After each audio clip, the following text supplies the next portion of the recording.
오늘 저희들이 함께 은혜 받을 말씀은 창세기 45장입니다. 하나님의 말씀 창세기 45장 1절부터 8절까지 제가 봉독해 드립니다. 이 시간 봉독해 드리는 이 말씀은 하나님의 말씀입니다. 아멘. 1절입니다. 요셉이 시중하는 자들 앞에서 그 정을 억제하지 못하여 소리질러 모든 사람을 자기에게서 물러가라 하고 그 형제들에게 자기를 알리니 그때에 그와 함께한 다른 사람이 없었더라. 요셉이 큰 소리로 우니 애굽 사람에게 들리며 바로의 궁중에 들리더라. 요셉이 그 형들에게 이르되 나는 요셉이라 내 아버지께서 아직 살아계시니까 형들이 그 앞에서 놀라서 대답하지 못하더라. 요셉이 형들에게 이르되 내게로 가까이 오소서. 그들이 가까이 가니 이르되 나는 당신들의 아우 요셉이니 당신들이 애굽의 판자라. 당신들이 나를 이곳에 팔았다고 해서 근심하지 마소서. 한탄하지 마소서. 하나님이 생명을 구원하시려고 나를 당신들보다 먼저 보내셨나이다. 이 땅에 2년 동안 흉년이 들었으나 아직 5년은 밭갈이도 못하고 추수도 못할지라. 하나님이 큰 구원으로 당신들의 생명을 보존하고 당신들의 후손을 세상에 두시려고 나를 당신들보다 먼저 보내셨나니 그런즉 나를 이리로 보낸 이는 당신들이 아니요 하나님이시라. 하나님이 나를 바로에게 아버지로 삼으시고 그 온 집의 주로 삼으시며 애굽 온 땅의 통치자로 삼으셨나이다. 아멘. 오늘도 주님의 놀라우신 은혜와 평강이 성도 여러분 가정의 심령에 충만하시기를 주님의 이름으로 축복합니다. 우리 다시 한번 옆 사람 축복해 줍시다. 당신은 사랑이 충만한 분입니다. 인사합시다. 충만한 분입니다. 아멘. 추석 연휴로 인해서 고향에 간 분들, 또 여행도 추석 연휴가 길다 보니까 여행을 떠난 분들도 계신데 어느 곳에 있든지 하나님의 손이 그들을 다 지켜주시기를 축복합니다. 우리 성도들 중에 아픈 분들이 있습니다. 연약한 분들이 있습니다. 주의 능력으로 강건해지시기를 축복합니다. 할렐루야. 진짜 사랑. 여러분, 사랑이 진짜 사랑이 있는데 하나님 사랑이 진짜 완전한 사랑입니다. 사랑이 너무 크면 그게 사랑인 줄을 모릅니다.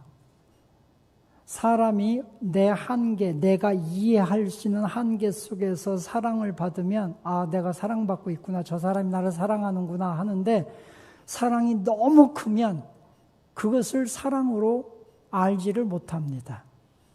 하나님의 사랑이 너무 크고 위대하니까 사람들이 그걸 잘 이해를 못해요.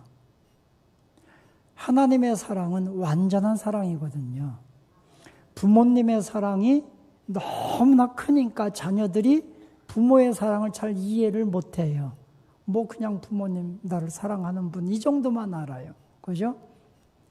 어떤 친구가 나에게 밥 한 번 사주면 아 너무 고마워, 막 고마워하고 내가 언젠간 너 꼭 밥 살게 막 그러면서 부모가 평생 밥 해줘도 고맙다, 감사하다는 소리 별로 안 합니다. 사랑이 너무 크니까 잘 몰라요. 평생 교육시켜주고 막 진짜 가난하기 때부터 키워주는 그 사랑을 인간의 지혜가 그걸 이해하기가 어렵거든요. 그러니까 그냥 당연한 걸로 받아들여요. 그러나 어떤 사람이 한번 나에게 뭐 한번 선물해 주면 이거 선물 갚아야 되는데 언제 갚지 막 굉장히 고마워하고 그럽니다. 이게 한계예요. 하나님의 사랑이 독생자 예수까지 십자가에 주신 그 사랑이 너무 커서 이해가 안 되니까 사람들이 감동을 잘 못해요. 영화 한 편 보고 사랑에 대한 드라마 한 편 보면서 눈물을 흘릴 줄은 아는데 부모의 그 큰 사랑, 하나님의 그 큰 사랑 가지고 눈물 흘리질 못해요. 왜? 이해할 수가 없으니까 너무 커서. 하나님의 사랑은 완전합니다. 진짜 사랑은 어떤 사랑이냐면 진짜 사랑은 나의 아름다움을 나타내고 나의 어떤 장점을 드러내면서도 다른 사람의 아름다움도 다른 사람의 장점도 드러내줄 수 있는 사랑이 진짜 사랑이에요. 요셉이 형들을 만났을 때에 형들, 내가 형들 죄를 다 그냥 용서합니다. 그냥 용서하고 끝났다면 형들은 평생 죄인으로 남습니다. 요셉은 위대한, 정말 세상에서 가장 위대한 사람으로 남겠지만 형들은 평생 죄인이 됩니다. 그러나 요셉이 형들을 정말 사랑했기 때문에 압박하잖아요. 계속 돈 자루를 넣고 동생을 데려오라고 그러고 은잔을 막 넣어서 시험하고 베냐민을 막 가두려고 그러고 남겨두라고 그러고 시험하잖아요. 그런 고난 때문에 형들이 자기들의 깊이 숨겨졌던 죄를 회개하게 되고 지금까지는 그 형제끼리 불화하고 요셉을 팔아버리고 죽이려고 하고 부모에게 불순종하고 거짓말하고 세겜 사람들을 죽이고 매일 아버지를 속이고 이랬던 아들들만 기억이 되는데 이 사건을 통해서 형들의 장점이 드러나요. 그죠? 유다의 장점이 드러나요. 그토록 서로 다투고 불화했던 형제들이 화목하게 돼요. 그래서 요셉이 형들을 그 사랑한 사랑이 형들의 과거에 잘못되고 불화했던 걸 싹 지우고 형들의 장점을 드러내주고 그 가문을, 형제들을 아름다운 사람으로 비춰주게 되는 거예요. 이게 요셉의 사랑이에요. 하나님의 사랑이 그렇다는 거죠.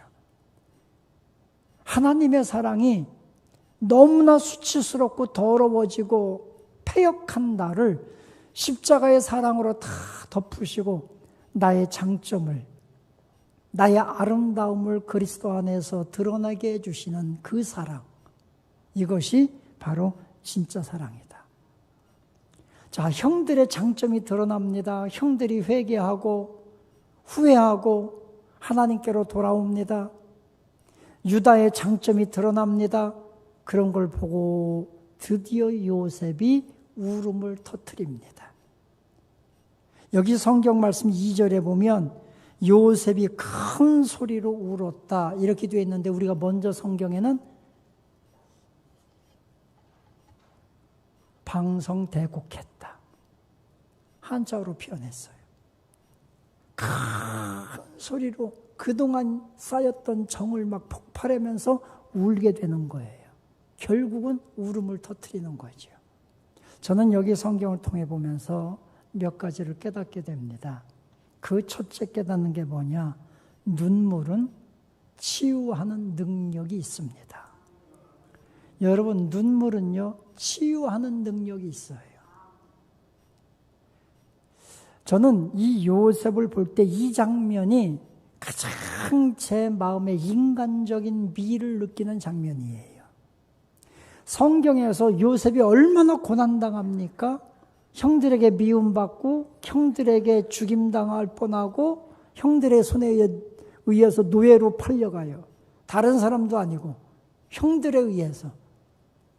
노예로 사는 그 과정이 얼마나 척박했습니까? 억울한 누명을 쓰고 지하 감옥에 갇히고 배신당하고. 그런데요, 요셉이 울었다는 장면이 한 번도 안 나옵니다. 그런 속에서도 요셉은 정말 하나님을 신뢰했습니다. 하나님을 의지했습니다. 그 모습을 볼 때마다 야, 요셉은 내가 가까이 하기에는 너무나 훌륭한 분이고 완벽한 사람이에요. 그런데 여기 우는 장면을 보면은 요셉도 완벽하지 않았구나. 인간적인 미가 느껴져요. 사람이 성공하거나 풍성해지면 마음의 상처가 치유됩니다. 그런데 마음 깊은 곳에 있는 어떤 것은요, 성공하고 풍성해져도 치유되지 않는 것들이 있어요. 요셉도 다 치유된 것 같았지만 그 내면 깊은 곳에 어떤 사랑이든 그것이 상처는 어쨌든 깊은 곳에 형들에 대한 뭔가가 있었다는 거죠. 애정이 있었어요. 형들이 변화되고 형들이 그렇게 아름다운 모습이 드러나고 이런 걸 보면서 요셉이 통곡을 하며 울음을 터뜨립니다. 이 눈물은 공동체를, 요셉 자신을 치유하기도 하지만 형들을 치유하기도 하고, 그 요셉의 눈물은 그 가족 공동체를 풍성하게 만드는 거예요. 우리가 이 땅에 사는 동안에 하나님 앞에 눈물을 흘릴 수 있다고 하는 것은 축복입니다. 여러분, 우리가 하나님 앞에 무릎 꿇고 기도하면서 하나님의 사랑에 감격해서 눈물을 흘리는 그 순간에 우리 삶의 회복은, 치유는 시작되는 거예요. 제가 가만히 말씀을 묵상하면서 깨닫는 게 뭔지 아십니까? 완벽한 분들이 계셔요. 제가 목회하는데 그 집사님은 새벽에 나올 때도, 여자 집사님은요, 화장을 하고 와요. 새벽 예배 올 때도. 아주 새벽 예배 올 때도 옷 매무새가 조금 더 흐트러짐이 없어요. 정말 완벽한 분이에요. 그런데 그 집사님이 그렇게 완벽하고 너무 아름답고 그런 것 같았는데, 언젠가 그분하고 상담을 하고 대화를 하는 동안에 그분이 마음속에 있는 걸 막 쏟아내기 시작하는데 얼마나 통곡을 하면서 마음에 있는 아픔들을 쏟아내는지, 외모가 완벽할수록 상처가 깊다. 이것이 꼭 맞는 건 아니지만 저는 그렇게 느꼈습니다. 그렇구나. 사람이 내면에, 여러분, 완벽한 사람, 저도 완벽주의에 빠졌었는데 완벽하게 하려고 하는 사람은요, 상처가 많은 거예요. 자기를 감추고 싶은 것들이 있는 거예요. 요셉이 여기서 대성통곡하면서, 여러분, 내가 바로 요셉입니다. 형들이 다 놀래가지고, 3절에 보면 형들이 다 놀래가지고 어떻게 할 줄을 몰라요. 그때 형들, 내가 요셉입니다. 당신들의 동생 요셉입니다. 하면서 막 울고 있잖아요. 이것이 다 그 가족을 치유하는 거예요. 제가 동신교회를 개척하고 목회할 때에 어떤 한 분이 계셨는데, 이분이 죽을 병에 걸렸어요. 그 병원에 이제 그 천안에 있는 대학병원에 입원을 해서 검사를 다 했는데 병명이 안 나와. 병명이 안 나오는데 살은 쭉 빠지고 그냥 뼈에 가죽만 남아있어요. 숨도, 제가 신방을 갔는데 헐떡헐떡 하는데 이 가슴에 숨 쉬는 거 제 손에 기도해 줄 때 이 손이 들썩들썩 할 만큼 호흡도 어려워요. 다 죽게 된 분이 계셨어요. 제가 신방을 가서, 그분이 이제 뭐 교회를 이렇게 다닌 분은 아니었는데 시골 동네였고, 그래도 가끔 이렇게 성탄절에 새벽송을 돌면 과자 준비했다가 주고, 이렇게 교회에 대해서 좋은 감정을 가진 분이었기 때문에 신방을 가서 기도해주고 복음을 전하고 하는데, 근데 제가 가서 기도해주고 이렇게 예수 구원 영접시키고 이제 마지막이니까 영접시키고 하는데, 그 아들이 들어왔어요. 그 아들이 고등학교 2학년 때 가출을 해가지고, 돈 벌겠다고 가출을 해가지고 서울로 갔는데 3년 넘도록 전화 한 번도 없고 편지 한 번도 없고 연락이 끊겨서 죽은 줄만 알았던 아들이었어요. 그런데 어떻게 소문이 이렇게 수소문해가지고 엄마가 이제 죽게 생겼다고 하니까 그 아들이 그 병원으로 온 거예요. 그 아들을 보니까 제가 이렇게 복음을 전하고 있는데 아들을 보자마자 이 엄마가 울기 시작하는데 그 아들을 끌어안고 통곡하며 우는 거예요. 그 아들도 울고 제가 옆에서 보니까 울다가 죽게 생겼더라고요. 너무너무 막 통곡하며 우는데 제가 옆에서 보니까 진짜 큰일 나게 생겼어요. 그 진정을 시키고 그리고 저는 돌아왔어요. 그 다음 날 그분이 퇴원했어요. 아니 다 죽을 분이 어떻게 퇴원했냐? 이거 큰일 났다. 병원에 있어야 되지 않느냐? 그랬더니 다 나았다는 거예요. 그 아들을 보고 끌어안고 죽었던 줄만 알았던 연락이 끊겼던 그 아들 붙들고 통곡한 다음에는 다 나았대. 그분이 지금도 살아계셔요. 지금도. 이야, 이 눈물이 그 어머니를 치유한 거예요.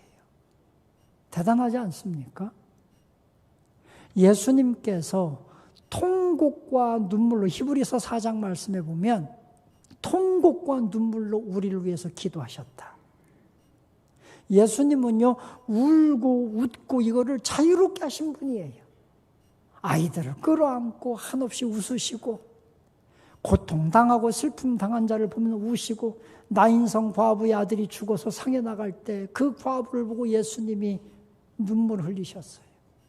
십자가를 지고 가실 때 예루살렘의 여인들이 나와서 예수 보고 막 우니까 통곡하면서 나를 위해서 울지 말고 너와 너희 자녀들을 위하여 울라. 주님이 그렇게 울고 웃고 자유롭게 투명했던 분이에요. 완벽하게 자기를 감추려고 하지 않았어요. 배고플 땐 배고프다고 하고. 이 주님의 삶이었거든요. 여러분, 눈물 흘리는 것을 두려워하지 마십시오. 사람 앞에서 우는 것보다 하나님 앞에서 울면 이 눈물에는 두 가지가 있다고 합니다. 염분이 있고 염산이 있다고 합니다. 눈물의 대부분은 염분이 들어있고 아주 극소수의 염산이 들어있는데 이 염분과 염산이 우리를 치유하는 능력이 되기도 하고 이 눈물이 잘못되면 독이 되기도 한다는 거예요. 그래서 여러분 이왕이면 하나님 앞에서 많이 우십시오. 하나님 앞에서 울면 하나님의 위로가 있고 하나님이 나를 높여주심이 있고 하나님이 나의 모든 마음을 터치해 주셔서 상처를 치유하시는 치유의 은혜가 있는 거예요. 하나님 앞에서 많이 우는 여러분이 되시기를 주님의 이름으로 축원합니다. 마태복음 9장에 보면 마태복음 9장 하나님의 말씀 12절 13절에 보면 예수님께서 그렇게 말씀하셨어요. 건강한 사람에게는 의원이 필요 없다. 의원이 쓸데없나니 병든 사람에게 의원이 필요한 것처럼 내가 이 땅에 온 것은 의인을 부르러 온 것이 아니라 죄인을 부르러 왔노라. 여러분, 주님 앞에 우는 것을 두려워하지 마십시오.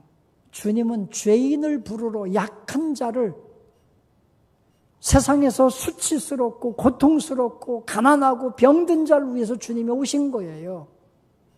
그렇다면 여러분의 삶에 고난이 있고 아픔이 있다면 하나님 앞에서 많이 우십시오. 하나님의 치유의 역사가 일어나게 될 줄로 믿습니다. 우리 교회 안에 많은 분들이 감동의 눈물을 흘리는 분들이 많이 나올 수 있기를 주님의 이름으로 축원합니다. 자, 그런데 요셉이 그렇게 통곡하면서 형들을 끌어안고 내가 요셉입니다. 막 이렇게 말합니다. 그런데 여기서 우리가 또 중요한 것이 있습니다. 요셉이 자기 마음을 드러내잖아요. 내가 당신들의 동생입니다. 요셉입니다. 이 드러낼 때 요셉의 배려가 있습니다. 그 배려가 뭐냐면 1절에 보니까 요셉이 그 시종하는 사람들, 자기를 시종하는 사람들, 모든 사람들에게 소리질러 명령을 합니다. 다 나가라. 다 나가라. 나가라 한 다음에 형들에게 내가 요셉입니다. 이렇게 말합니다. 여기에서 배우는 게 뭐냐면 요셉처럼 우리도 수치는 가려주고 허물은 덮어주는 그런 배려의 삶을 살아야 되는 거예요. 여러분, 요셉이 내가 요셉입니다 드러내는 건 좋아요. 자기를 드러내서 자기다 형제들은 좋아할 줄 몰라요. 그런데 요셉이 자기를 드러내니까 형들이 잘 못 알아보잖아요. 그러니까 요셉이 4절에 보면 내가 당신들이 아우 요셉입니다. 당신들이 애굽에 판 바로 그 요셉입니다. 막 그러잖아요. 그때 만약에 다른 신하들이 있었다면 뭐야, 저 형들이 요셉을 팔았어? 이럴 거 아니에요. 그죠? 아니 이제 보니까 저 형들 아주 나쁜 놈들이네. 막 신하들이 그럴 거 아니에요. 그러면 신하들도 고민될 거 아니에요. 저 형들을 바로한테 얘기해서 어떻게 해야 돼? 저거를 죽여야 돼? 살려야 돼? 막 그럴 거 아니에요. 요셉은 신하들을 다 나가게 하고 형들에게 내가 요셉입니다 하고 자기를 드러내는 거예요. 이건 배려예요. 여러분, 우리가 기도하고 나를 드러내고 할 때 우리가 두 가지를 꼭 지켜야 돼요. 첫째는 내 마음에 있는 모든 걸 다 드러낼 때 내가 나만 드러낸다고 해서 나만 시원하면 되는 게 아니에요. 혹시 내가 내 어떤 상처들, 아픔들을 드러낼 때 그 얘기를 듣고 다른 사람이 상처받을 수도 있다는 걸 생각해야 돼요. 다른 사람들이 상처받을 수도 있어요. 그래서 그거는요, 대화를 하고 솔직하게 대화를 해도 배려할 수 있는 마음이 필요해요. 추석이니까 가족들이 모였어요. 여기 실제 있었던 일이에요. 제가 들은 얘기예요. 실제 있었던. 가족들이 모여서 며느리와 시어머니가 같이 음식을 하면서 막 얘기했어요. 좋게. 그러면서 시어머니가 며느리에게 물었대요. 야, 며느라, 이 시어머니가 혹시 너에게 상처를 주거나 혹시 네가 서운한 거 있으면 얘기 좀 해봐라. 이런 때 우리 다 풀고 우리 사이 좋게 지내자, 그런 거예요. 그러니까 며느리가 어머 그래요? 분위기도 좋고 하니까 그동안 있었던 거 며느리가 시어머니한테 얘기를 했어요. 나 이런 거 어머니 솔직히 서운했어요. 막 얘기했어요. 근데요, 시어머니가 상처받은 거예요. 얘기해놓고 둘이가 지금까지도 말도 안 한대. 그러니까 여러분, 나를 드러내더라도 여러분, 상대방이 상처받고 하는 거는요, 우리가요, 조심해야 돼요. 지금 요셉이 그걸 하고 있는 거예요. 두 번째는, 나를 드러냈어요. 그럼 옆에서 들은 사람이 그 비밀을 좀 지켜줘야 되는데, 들은 사람이 옆에 가서 다 소문내. 제가 전도사 때에 학생들을 데리고 수련회를 갔어요. 그전엔 수련회 가면 다 기도였잖아요. 찬송, 기도, 말씀 배우는 거. 저녁에 막 첫날 기도하고 서로가 이제 회개할 거 회개하고 막 하고 마지막 날이 되면 이제 서로 모여서 토론도 하고 좋았던 점도 얘기하고 얘기를 한단 말이에요. 근데 그때 그 고등학생이었던 학생 하나가 여학생이었는데 내가 정말 마음에 이런 죄가 있었고 이런 부담이 있었는데 이번 수련을 통해서 다 용서받아서 너무 기쁘다. 이런 걸 얘기했어요. 그러면 옆에 있는 아이들이 얘가 은혜 받아서 참 마음이 평화로워졌고 이걸 기억해야 되는데 옆에 애들이 뭘 기억하냐면 내가 과거에 어떤 잘못이 있었고 죄가 있었는데 이것만 기억한 거예요. 교회를 갔는데 한 일주일, 2주일 지나고서 이상한 소문들이 퍼지기 시작하는 거예요. 그 학생이 교회를 나올 수가 없어요. 제가 전도사 때 그 학생 교회를 이끄느라고 정말 아주 전력하여 힘들었던 적이 있어요. 비밀을 지켜줘야 돼요. 여러분, 우리가 교회 공동체 안에서 기도하다가 서로의 기도 제목도 이야기하고 서로 내 안에 있는 비밀도 이야기할 수 있어요. 그러면 그걸 지켜줘야 돼요. 끝까지 지켜주고 내가 기도만 해줘야 돼요. 그런데 어떤 분들은요, 이거 말하면 안 되는데, 그분 이거 말하지 말라고 했는데까지 얘기하면서 막 얘기해. 그래가지고, 교회 공동체가, 가정 공동체가 혼란스러울 때가 많다는 거예요. 우리가 비밀을 드러내고 하나님 앞에, 또는 사람들 앞에 내 아의 어떤 모습을 드러낼 때는 이 두 가지.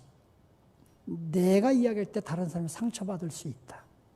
또, 다른 사람이 드러낸 얘기는 내가 끝까지 지켜야 된다. 이걸 꼭 기억하시고 지키시기 바랍니다. 이것이 우리가 허물을 덮어주고 사람들의 아픔을 우리가 덮어주고 치유해주는 배려인 거예요. 요셉이 지금 그렇게 하고 있는 거예요. 신하들을 왜 다 나가라고 했을까? 형들하고 얘기할 때 혹시라도 신하들이 듣고서 저 형들 이제 보니까 아주 인간 쓰레기들이네. 막 동생을 팔다니. 배려하는 거예요, 배려.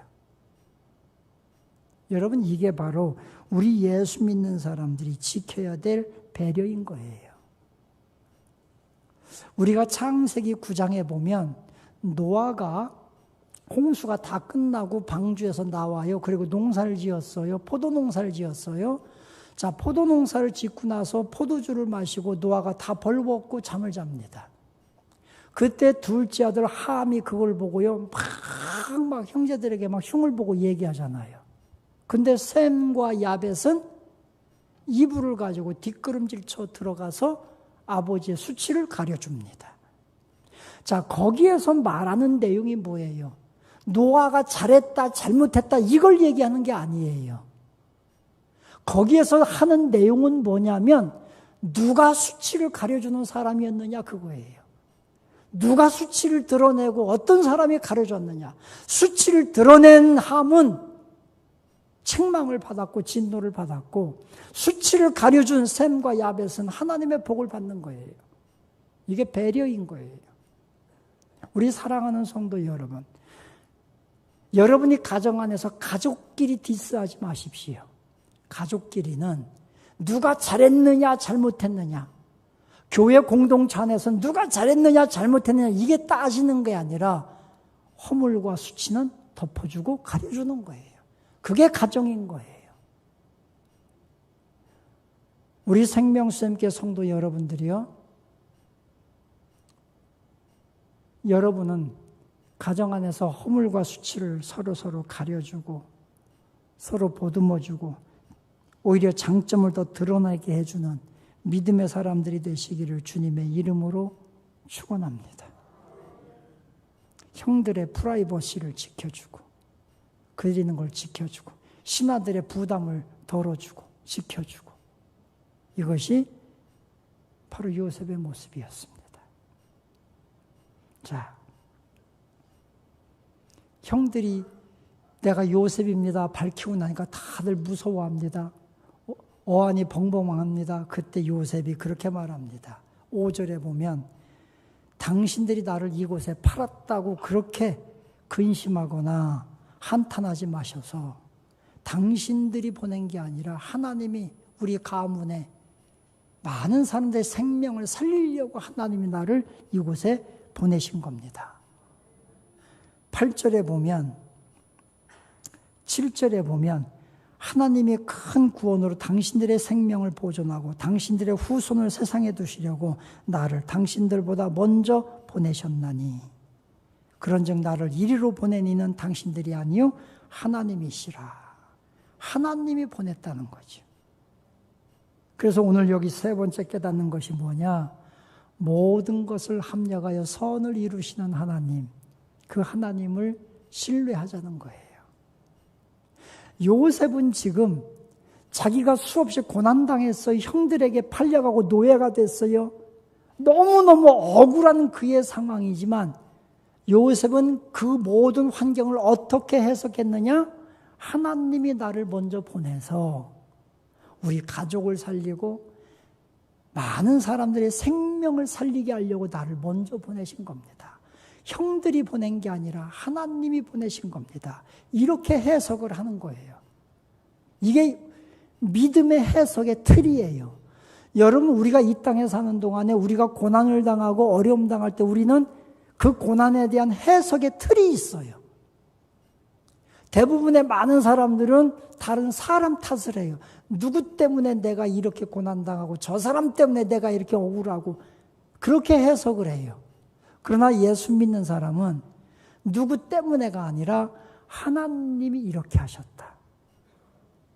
이런 해석의 틀을 하나님이 이 고난 중에도 이렇게 나를 고난당하게 하시는 것은 분명히 더 좋게 하시려고, 나를 더 성장시키려고, 나를 더 축복하시려고 이런 고난도 주셨다. 이렇게 우리가 믿음으로 해석하는 해석의 틀이 정말 중요하다는 거예요. 내 인생 속에서 내가 인생을 살아가는 동안에 좋은 역할을 해주는 사람들이 있어요. 그죠? 옆에서 나를 조력해주고 돕는 좋은 분들이 많아요. 그러나 내 인생에서 악역을 맡은 분들도 있어. 나에게 상처를 주고 나를 억울하게 하고.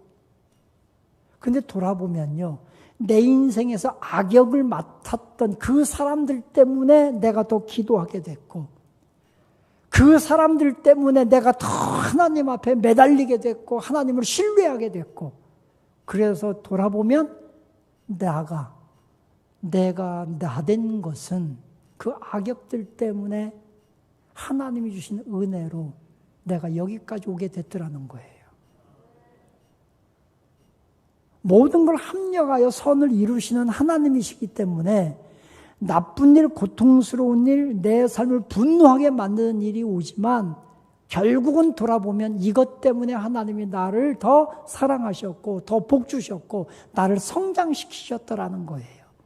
이게 믿음의 해석이 틀이에요. 인간적인 해석 틀 갖지 말고 믿음의 틀 갖기를 축원합니다. 만약에 요셉이 매일 형들 탓하고 형들 때문에 형들 이놈들 막 그렇게 살았다면 그는 행복할 수도 없었고 하나님의 은혜로 그는 애굽의 총리도 될 수 없었을 거예요. 그런데 하나님의 믿음의 틀을 가지고 합력하여 선을 이루시는 하나님을 바라보니까 그의 삶이 그렇게 복되게 된 거예요. 우리도 요셉 같은 믿음을 가지고 하나님 앞에 영광 돌리는 성도 여러분이 될 수 있기를 축원합니다. 그런 말이 있어요. 시편 126편 5절 6절 말씀에 보니까 눈물을 흘리며 씨를 뿌리는 자는 기쁨으로 거두리로다. 울며 씨를 뿌리러 나가는 자는 정녕 기쁨으로 그 단을 가지고 돌아오리로다. 오늘 고난 때문에 억울함 때문에 삶에서 여러분에게 찾아온 환경들 때문에 눈물 흘리고 있다면 그 눈물이 거룩한 눈물이 되게 하십시오. 요셉처럼 거룩한 믿음의 씨를 뿌리는 눈물이 되게 하십시오. 하나님이 우리에게 거둘 열매를 주실 때가 있습니다. 그 은혜를 바라보며 오늘도 믿음의 길을 신실하게 걸어가는 주의 종들이 되시기를 주님의 이름으로 축원합니다. 할렐루야.